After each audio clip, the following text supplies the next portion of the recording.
Welcome to the Explainer. Today, we're diving into a massive political shockwave from the ancient Indian epic, the Mahabharata, a moment that changes the entire geopolitical landscape in an absolute instant.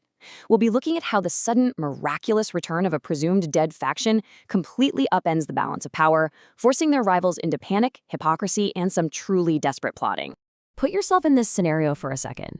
How would you react if the enemies you thought you'd successfully eliminated, enemies you were certain had literally turned to ashes, suddenly returned? And not just returned, but returned holding the ultimate geopolitical prize. Because that is exactly the crisis facing the Kuru dynasty. All right, let's dive into Section 1, The Dead Have Returned, where spies deliver some truly earth-shattering news. To really grasp the sheer panic this caused, let's trace the timeline back. For months, everyone totally believed the Pandava brothers and their mother Kunti were dead, tragically killed in a fiery assassination plot known as the House of Lac. So naturally, their enemies relaxed, right? Well, plot twist. The Pandavas survived. They went deep undercover, disguising themselves as peaceful brahmanas. Fast forward a bit, they crash a massive royal event in disguise, win a royal bride, and only now is the truth finally spilling out. So, that event? It was a Swayamvara, basically a highly competitive royal marriage ceremony. Picture all the greatest kings and warriors of the land gathered to compete for Princess Draupadi. But shocker, none of the famous monarchs won. Instead, this mysterious guy dressed as a brahmana stepped up. And guess what? It was actually the legendary Pandava warrior Arjuna in disguise, and he literally outshot every single monarch in the room. After the dust settled, spies rushed back to the defeated kings with some completely unbelievable intel. The mysterious archer who bent the impossible bow? Arjuna. The massive guy who backed him up, the one who literally tossed King Salya to the dirt and uprooted a whole tree to scare off the other kings? That was his brother, Bhima. Suddenly, it clicks. The Pandavas aren't dead. They're back from the grave. And almost immediately, these terrified kings start pointing fingers, blaming the Kuru leaders, King Dhritarashtra and Bhishma, for botching that cruel House of Lac assassination plot. Which leads us right into Section 2, a rival's retreat, in fear, as the balance of power violently shifts.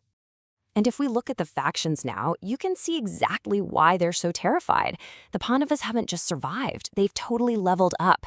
You've got Arjuna, the owner of white steeds, and Bhima, the feller of hostile ranks, along with their brothers. But now they're allied with King Drupada. That means they're backed by Drupada's fierce warrior sons, Drishtadyumna and Sikandin, plus an absolutely massive army of relatives and friends. The balance of power didn't just shift here, it flipped entirely upside down. For their chief rival, Prince Duryodhana, who's heading back to his capital feeling completely defeated alongside his allies Karna and Sakani, this is an absolute nightmare. Duryodhana's brother, Duhsasana, really captures the mood here. He laments, "Fate, I ween, is ever supreme. Exertion is fruitless. Fie on our exertions, O brother. The Pandavas are still alive." It's the crushing realization that all their ruthless, exhausting plotting was for absolutely nothing. They literally feel like fate itself is shielding the Pandavas. Meanwhile, the news hits the Kuru capital, bringing us to Section 3, a king's royal misunderstanding and the absolute danger of hearing what you want to hear. So, Vidura, an advisor who secretly favors the Pandavas, hears the truth and is thrilled. He goes straight to the blind King Dhritarashtra, who happens to be Duryodhana's father, and joyfully announces, "The Kurus are prospering by good luck." The king, completely misreading the situation, celebrates and replies, "What good luck, O Vidura, what good luck." But yeah, there's a massive problem. Talk about hearing exactly what you want to hear. The blind monarch jumps to the absolute wrong conclusion. Out of sheer ignorance, he just assumes prosperity for the Kurus means his eldest son, Duryodhana, won the princess at the Swayamvara. Without even pausing for clarification, the king immediately starts ordering lavish ornaments for the bride and demands a grand, pomp-filled procession to welcome his son home. Vidura obviously has to step in and correct him, which kicks off Section 4, the hypocritical pivot. This is an absolute masterclass in ancient political damage control. It is so fascinating to watch how incredibly fast King Dhritarashtra pivots here. Publicly, he immediately embraces the news. He claims the Pandavas are as dear to him as ever, saying the heroic sons of Pandu are well and at ease. But his private reality? Pure, cold calculation. His affection is suddenly tied directly to their new military might.